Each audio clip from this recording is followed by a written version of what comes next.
हम बात कर रहे हैं child specialist doctor VK Gandhi ji से। इस कोरोना काल में मास्क कैसे सुरक्षित है, इस विषय पर वो बताएंगे। बहुत बहुत धन्यवाद।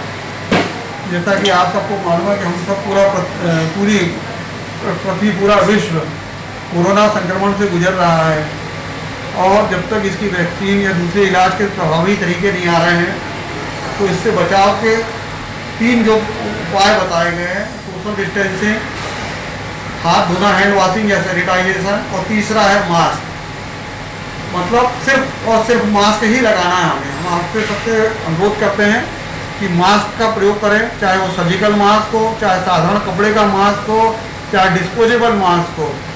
और मास्क घर से जब बाहर निकले या कहीं भी जाएं तो मास्क पहन के निकले, और मास्क इस तरह से लगाएं कि मास्क की जो बाहरी सतह होती है उसको हम छुए नहीं। यदि हमने बाहरी सतह को छू लिया या मास्क या कोई चीज़ हमारे शरीर के अन्य कपड़ों से या छू गई जाती है, या मास्क लगाए हम बाहर की सतह को बार बार छूते हैं और नाक से ऊपर नीचे निकालते हैं, बात करते हैं, तो मास्क का प्रयोग करने का जो प्रभाव है वो गलत हो जाएगा।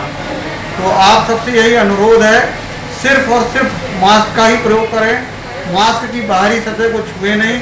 घर जाते हैं तो सबसे पहले आप अपने कपड़े उतारें और मास्क को, यदि आपका मास्क सर्जिकल कपड़े का है तो उसको धोएं। दूसरा मास्क सर्जिकल मास्क है तो उसको प्रॉपर सही जगह पे डिस्पोज कर दें उसको, और उन मास्क को या उन चीज़ों को दूसरी चीज़ों से संपर्क में ना आने दें, क्योंकि यह एक बहुत ही जटिल वायरस है और जिसका हम यदि प्रभावी ढंग से मास्क का उपयोग करेंगे। कुछ देशों में जहां उन्होंने मास्क का प्रभावी उपयोग किया है तो कोरोना के संक्रमण में बहुत जल्दी कंट्रोल पाया है। और जिस तरह से हमारे देश में कोरोना के केस बढ़ रहे हैं और कोई दूसरा प्रभावी उपाय नहीं है, तो हमारी सबसे जनता से ही है कि पहली तो मास्क का प्रयोग करें, दूसरा हैंड वॉश करें।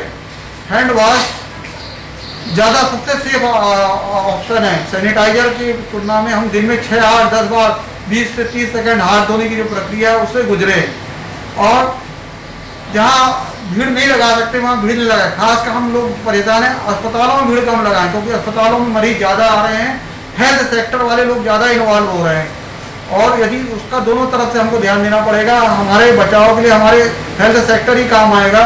यदि हेल्थ सेक्टर में डॉक्टर और दूसरा स्टाफ यदि बार बार बीमार पड़ा तो कौन केयर करेगा? इस सब चीज़ों पे आप विशेष रूप से ध्यान दीजिए। धन्यवाद। अभी डॉक्टर साहब आपने एक चीज़ बताई कि आंखों से भी ये वायरस आ सकता है। आंखों से भी आ सकता है यदि हम चश्मा, इसलिए हम लोग चश्मा पहनते हैं या प्लास्टिक शील्ड लगाई जा रही है। यदि हमने मास्क लगाया, मास्क में हमारा कोई वायरस चिपक गया, उसके बाद हमने आँख मसल ली, तो ऐसे कई केसेस ऐसे रिपोर्टेड हुए हैं जिनमें आंखों से भी वायरस आंखों की झिल्ली में चला जाता है अंदर तक। और रुमाल और तौलिया तो भाई हम जो वैज्ञानिक दृष्टिकोण है, जो रुमाल और तौलिया लपेटने का, उसका कोई वैज्ञानिक दृष्टिकोण नहीं है, क्योंकि रुमाल और तौलिया लपेटते हैं तो जो तौलिया है वो 10 बार कई जगह लग जाता है। बेसिक सिद्धांत है कि जो भी सरफेस, जो आउटर सरफेस है वह कवर नहीं, उसको छूना नहीं है हमें। इसलिए मास्क का प्रयोग और बहुत सस्ता भी है, सुंदर भी है, टिकाऊ भी है, और ज़्यादा पैसा भी नहीं लगता उसमें। 5 या 10 रुपये में आजकल मास्क मिल रहे हैं। आप घर में मास्क बना लीजिए, 3-4 मास्क हर आदमी अपना रखे। घर से जो भी बाहर निकले मास्क ही, और मास्क ही पहन के निकले। चलिए, धन्यवाद आपका।